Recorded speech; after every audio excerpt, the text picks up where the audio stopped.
লোকটা একটা পাথরের মূর্তিকে তার কাছে থাকা শেষ খাবারটুকু দিয়ে দিল, কিন্তু পরের মুহূর্তেই হঠাৎ করে মূর্তিটা কাঁদতে শুরু করলো। এরপর সে তার আঙুল তুলে লোকটাকে আশীর্বাদ করল। সেই দিনের পর থেকে লোকটার মধ্যে রান্না করার নতুন নতুন হাজারো দক্ষতা চলে এলো। মাত্র 5 বছরের মধ্যেই সে একটা ছোট ধাবাকে একটা বড় বিশাল বিলাসবহুল রেস্তোরাঁয় বদলে দিল। তার মনে হতে লাগলো যে এখন তার মালিক তাকে আরো বেশি সম্মান করবে। কিন্তু তারপর একদিন তার মালিক তাকে বলল, আমরা তোমার সব সিক্রেট রেসিপি শিখে গেছি, তুমি তো শুধু একজন সাধারণ রাঁধুনি, আর এখন লাভের বখরা চাইছো। এই নাও $2000 আর এখান থেকে বেরিয়ে যাও। এটা শুনেই লোকটা বলল যে ঠিক আছে, আমি বুঝতে পেরেছি। এরপর সে তার অ্যাপ্রেন খুলতে শুরু করে দিল। তখন মালিক জিজ্ঞেস করলো, কি করছো, নাটক দেখাচ্ছ নাকি? তখন লোকটা বলল যে না, আমি শুধু তোমাকে জানাচ্ছি যে আমি চাকরিটা ছেড়ে দিচ্ছি। মালিক সঙ্গে সঙ্গে রেগে গিয়ে বলল, শোনো, আজ যদি তুমি এখান থেকে চলে যাও তবে আজের মাসের বেতনের 1 পয়সাও পাবে না। কিন্তু লোকটা একটুও না ভয় পেয়ে বলল যে আমি তাতেই রাজি। এরপর মালিক হাসতে হাসতে বলল, চলে যাও, এখন আমাদের কাছে তোমার সব রেসিপি আছে। তোমার কি সত্যিই মনে হয় যে তোমাকে ছাড়া এই রেস্তোরাঁ চলবে না?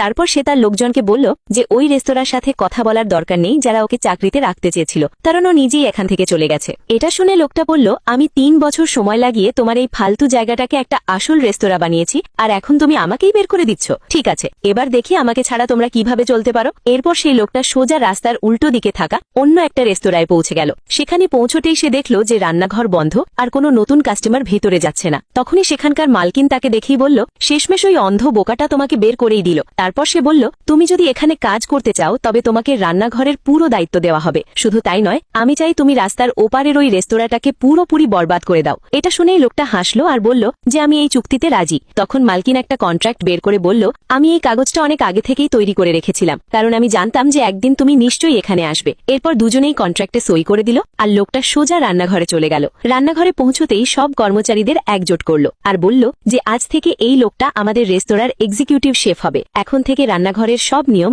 এই বানাবে। এটা শুনে সেখানে থাকা সব শেফ অবাক হয়ে গেল, কারণ তারা লোকটাকে রাস্তার ওপারের ওই বিখ্যাত রেস্তোরাঁর স্টার শেফ হিসেবে চিনত। তাদের মধ্যে কয়েকজন ভাবল যে যখন আমাদের নিজেদের শেফরাই ঠিকঠাক কাজ করছিল তখন কোনো বাইরের লোককে এখানে কেন আনা হলো? তখনই সেই লোকটা সবার দিকে তাকিয়ে বলল, আমি তোমাদের হাতের রান্না আগেও খেয়েছি, আর সত্যি বলতে তা খুবই জঘন্য ছিল। তোমরা সবাই শুধু তোমাদের 100 বছরের পুরনো নামের ভরসায় চলছো, কিন্তু রান্না আজও এমন ভাবে করো যেন কোনো পুরনো কারখানা চালাচ্ছ। তোমরা আন্দাজে কসলা দাও, আগুনের তাপও ঠিকঠাক বোঝো না, আর এমন খাবার বানাও যা কেউ দ্বিতীয়বার খেতে পছন্দ করবে না। এরপর সে বলল যে একজন সত্যিকারের শেফের সম্মান তার চপিং বোর্ডের উপর দেখা যায়। তারপর সে ঘোষণা করে দিল যে আজ থেকে এই রেস্তোরাঁ 3 দিনের জন্য বন্ধ থাকবে। এটা শুনেই সবাই চমকে গেল আর জিজ্ঞেস করতে লাগলো যে এমনটা কেন? তখন লোকটা বলল, আগামী 3 দিন তোমরা সবাই এখানেই খাবে আর এখানেই ঘুমোবে। আমি তোমাদের এতটাই দক্ষ করে তুলব যে রাস্তার ওপারের ওই লোকগুলো আর কোনোদিন উঠে দাঁড়াতে পারবে না। ওদিকে পুরনো মালিক তার এক আত্মীয়র সাথে বসে খুশি উদযাপন করছিল।